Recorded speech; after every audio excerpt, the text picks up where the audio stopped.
It's late tonight, but I wanted to get this done. This is for Unit 6, Crisis Negotiation Incident. The hostage situation that stood out to me was the one that happened at Waco in 1993 when Gary Nesner was the one that was heading up the negotiations, and he got actually about 35 hostages released. So his way of doing things seemed to work.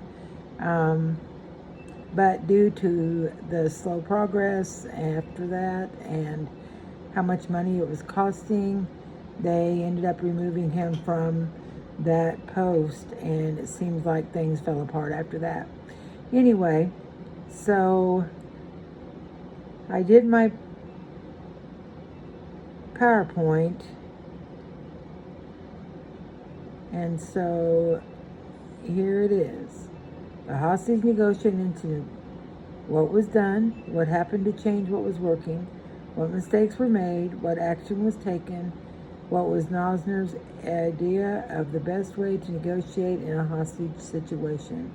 That is my first one. The second one is what was done. During the first part of this hostage takeover, Gary Nosner worked slow to build the trust between his team and the hostage takers. He led a team that successfully got 35 people released. Their plan was patience and perseverance. Yes, it was agonizingly slow and very expensive, as he was there over a month and the cost was about $128,000 per day. But it was working. What happened to change all that? Seemingly because of how long it was taking once the 35 were released for more to be done, plus the exorbitant cost of $128,000 a day, the FBI decided to remove Gary Nesner from leadership, and what was working was no longer in use by the new leadership in place. What mistakes were made? Mistakes that stood out are pulling Gary Nesner from the case. New leaders appeared to stop really listening. The civility being used before no longer was in place, along with the search for a compromise. And the new leadership departed from what they had been using successfully: patience and perseverance.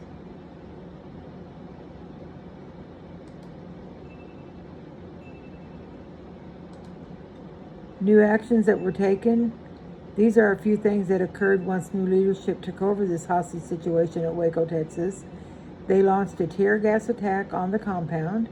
They became over-aggressive in their tactics, and negotiations were stopped. This was a tragedy.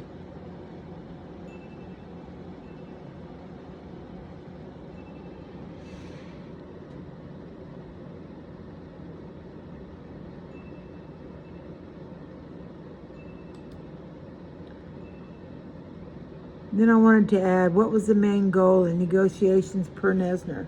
Gary Nesner stated more than once that the main goal for a negotiator was to bring down the emotions and be willing to compromise. So here's a list of ways to bring down emotions that I wanted to share. Be a good listener. We must walk through the emotional part with them. Speak in such a way that the hostage taker feels heard and understood. Work to establish a relationship of trust. Start to talk in a way to talk them out of the use of violence. Make compromises without loss of life. And then last but not least are my references: www.thetrace.org, www.ojp.gov, and https GaryNesner.com.